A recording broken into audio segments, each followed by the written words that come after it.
Hello everyone, this is Defense Politics Asia, and this is the summary for the day of 414 and 405 to 416. Actually, this is the wrong number. To 416 for the 13th to the 15th of April. And let's start off with the Kharkiv and Svatove Front. So at the Kharkiv and Svatove Front, the Ukrainians continue their probing attacks being reported at Vyshena, Timkovka, Kreminna and Berestove, as well as Stemekivka. So first, there's shelling being reported at Vyshena on the 14th, according to the Russian Defense Ministry. And at Vyshena, the Russian Defense Ministry on the 14th said there was recon actions, and then there is fighting there. There's fighting reported at Tinkovka on the same day. Shelling is being reported at Avdiivka on the 14th, and then Kreminna also see the same DRG actions, as well as Berestove and Stemekivka. The Russian Defense Ministry reported shelling at Stemekivka as well. As you can see, all the information is only on the 14th. It was nothing much is mentioned any other day. And that's all from the Kupyansk and Svatove Front. And the information at the Bakhmut Front, I have already covered in the quick update over at the main channel, DPA main channel. You can check it out there for the different analysis. Here I will go through the sources. Information important is that Rybar confirmed the capture of the railway station number 2, and there is geolocation of Russian forces over here by Deep State UA on the 14th, and this also sort of confirms the Russians' position at the grain elevator, which is reported by SITREP maps as been captured by the Russian forces. In the northern area, the Ukrainian lines collapsed, which is previously around here. It seems like the Russians have really pushed them very hard in the north as they push southward. Fighting was originally reported around the Rose Alley region on the 13th, and then after that, the information have came out from SITREP maps that the Russians have pushed further south. And the same information in the same information but by Rybar, they reported fighting along the Levanzevskoho Street, as well as SITREP maps reporting fighting to the Vasila Street. And so this actually shows that the Russian forces have captured most of the northern part of this current front, Bakhmut Front, at this moment. In the south of the central area, there's fighting reported at the bus station or hotel transit area on the 13th of April, and there's fighting reported at 9th Travnia Street. Deep State UA's mapping have not changed. They still map it in this way, and this has been the same front line for the past 3 days. So no one also talked about this area here, so I'm not sure if there's any fighting or progress in this region until further updates. In the southwest, we have fighting reported over at Kosonskogo Street on the 13th and the 14th, and then in the very end of the Bakhmut in the southwest, there's fighting also reported on the 13th and the 14th, with the Ukrainians holding up the positions in this high-rise region.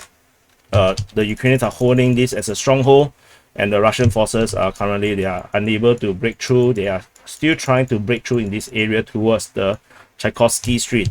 So that's all from the Bakhmut city itself. Just outside Bakhmut, there was reports of heavy fighting at Ivanivsky on the 14th, with the Russian forces pushing heavily for the town just outside of Bakhmut.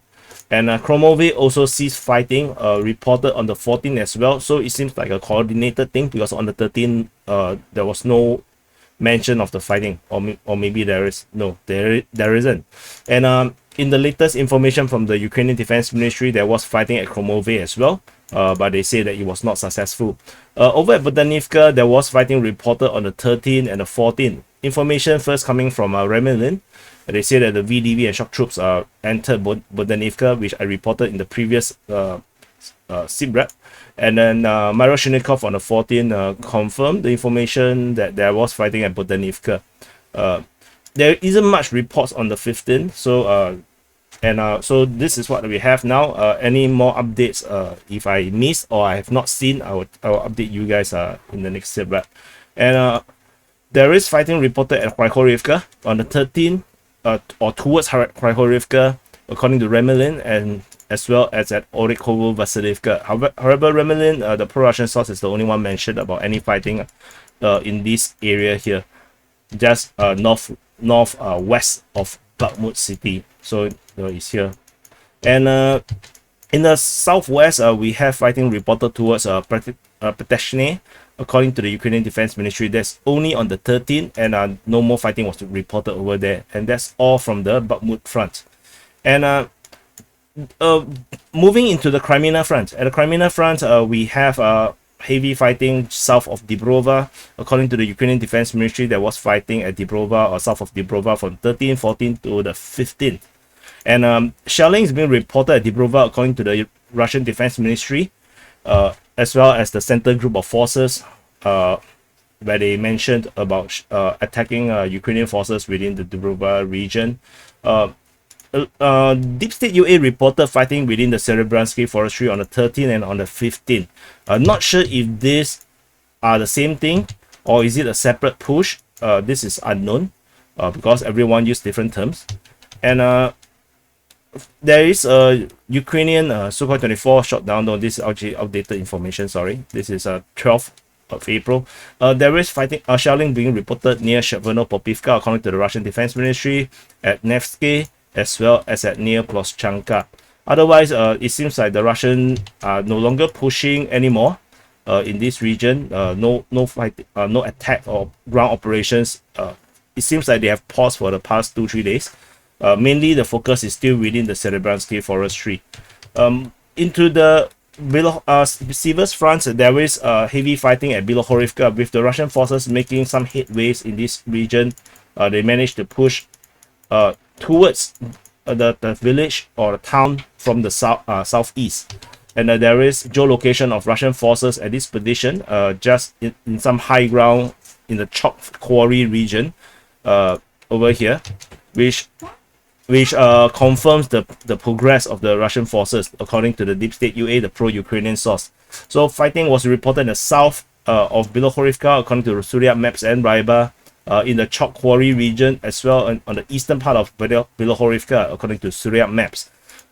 This fighting was first reported by Ryba on the 13th, but at the time they didn't have this kind of details. And on the 15th, the Ukrainian Defense Ministry acknowledged the fighting over at this region here, by reporting that there was an offensive operation at Bilohorivka. Shelling is being reported at Serebranka on the 14th of April, according to the Russian Defense Ministry. And that's all from the Siverskyi Front. And moving into the Avdiivka Front. At the Avdiivka Front, the most significant update is actually over in the north of Avdiivka city at the Novobakhmutivka region. There is fighting reported on the western part of Novobakhmutivka, according to Deep State UA on the 13th, and Ryba reported this on the 14th. Geolocation of Russian forces is at this position here. So this confirms that the Russian forces have control over the highway already, and this is confirmed by the by Deep State UA's mapping, where they have considered this entire area of the highway to the Russian side. And this also there was previously this salient here that the Ukrainians supposedly have control over in the southwest of Novobakhmutivka. This was now considered by Ukrainian pro-Ukrainian source Deep State UA, as their mapping has updated to show that the mapping is much more closer now to what the Russian and the neutral sources have at this moment. Fighting was reported along the highway on the 14th, according to Suryat maps. And moving south, there was fighting reported near Krasnohorivka as well as Kayamka on the 13th, with the Russian forces making a concerted push towards the coke plant over here. This information was not repeated under the 15th. According to the Ukrainian Defense Ministry, they reported fighting at Avdiivka, which I suppose is actually fighting in the northeast of Avdiivka, or the north of Avdiivka. And in the western part of Avdiivka, there is fighting reported at Siverskyi on the 13th and on the 15th, according to the Ukrainian Defense Ministry. There was geolocation of fighting at this position. So this shows this is actually a front line with a tank battle around this area here, which means the Ukrainians are still in this area with the Russians on the other side. So this front line basically have not really changed It's basically the same front line. And at Pervomaisky, there was fighting reported on the 13th, 14th, and on the 15th, according to the Ukrainian Defense Ministry. On the 13th, it was reported by Deep State UA and Ryba. So far, information remains unchanged. And why did I keep putting Marinka here? Yeah, this is the wrong information. Yeah, it's by Deep State UA, all the Ukrainian sources.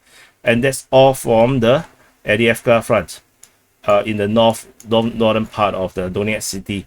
And moving into the Marinka region, we have fighting reported at Marinka, according to Deep State UA and Ryba on the 13th. 14 was reported by Ryba, and 15 was reported by the Ukrainian Defense Ministry. The fighting remains just in the center area of Marinka. There was nothing really much of change in this area here. And over at Voleda, there is seemingly fighting at Deep State by Voleda on the 30th, according to Deep State UA. But they say that they are trying to resume. So I'm not sure if trying means what, getting out of bed, or actually, you know, moving out. So yeah, so take this with a pinch of salt. But anyway, in the 13, 14, 15, there was no fighting being reported at Voleda. So I don't think this is actually accurate. And maybe they're just getting out of bed, you know, brushing their teeth. So at Voleda, there was shelling reported on the 14th, and otherwise it was pretty quiet. As you can see, situation seems to be the Russians are maybe running out of shovels. And over at the Zaporizhia line, there was just shelling reported across the entire line. There was shelling reported at Kayamsky, Novoandrievka, Zalizhny, yeah, that's correct, and Novopil. And all this is reported by the Russian Defense Ministry on the 14th of April. And that's all from the Zaporizhia line. And this is there's also one Russian Sukhoi 25 shot down over Ukraine, according to the latest Ukrainian Defense Ministry report. If I have missed any information, I will update you in the next SITREP because I'm rushing for time. Yeah. So anyway, thank you for watching, and press the like button, subscribe if you have not subscribed, and I'll see you in the next update.